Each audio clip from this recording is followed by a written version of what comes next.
আল্লাহর আরশে আযিমের চতুর্পাশে আপনার সুবহানাল্লাহ, আপনার আলহামদুলিল্লাহ, আপনার লা ইলাহা ইল্লাল্লাহ, আপনার আল্লাহু আকবার এগুলো ভাবে ঘুরতে থাকে আর গুনগুন শব্দ করে কন্যা সুবহানাল্লাহ।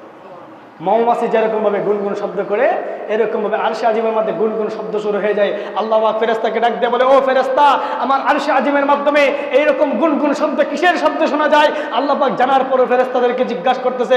ফেরেশতারা ডাক দিয়ে বলে, ও রব্বুল আলামিন, আল্লাহ গো, আপনার বান্দাগুলা পৃথিবীর বুকে থেকে সুলতানপুর জামে মসজিদের থেকে আপনার সুবহানাল্লাহ, আপনার আলহামদুলিল্লাহ জিকির করতেছে। ও আল্লাহ, তাদের জিকির ফেরেশতারা আপনার আরশে আজিমে নিয়ে আসছে। এই জিকিরগুলা এসে আপনার এই আরশে আজিমের মাধ্যমে গুনগুন শব্দ করতেছে।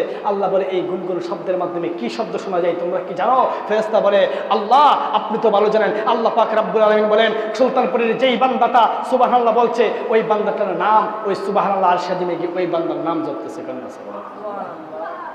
আমরা যদি সুবহানাল্লাহ আর সুবহানাল্লাহ আরশে আজিমে গিয়ে বলতেছেন আপনি আমার নাম, সুবহানাল্লাহ বলতেন না?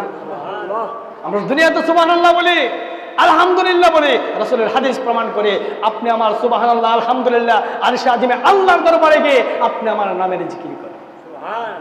আল্লাহকে বলে, আল্লাহ ওই দুনিয়ার এই মানুষটাকে যদি তুমি মাফ না করো, আল্লাহ আমি এই আরশে আজিম থেকে যাব না, গুনগুন শব্দ বন্ধ করবো না। আমার আল্লাহ পাক রব্বুল আলামিন ফেরেশতা জিবরাইলকে ডাক দিয়ে বলে, ও ফেরেশতা জিবরাইল, যাও যাও যাও, আমার যেই বান্দাটা দুনিয়ায় ওই সুলতানপুর জামে মসজিদ থেকে সুবহানাল্লাহ আলহামদুলিল্লাহ নেক কাজের জন্য নিয়ত করেছে, তুমি যাও, ওই বান্দার গুনাহটা আমি আল্লাহ পাক মাফ করে দিলাম, ওই বান্দাকে আমার বন্ধু হিসেবে কবুল করে নিলাম। সুবহানাল্লাহ। আল্লাহ পাক যেন আপনি আমাকে আমাদের সকলকে যেন কবুল করেন।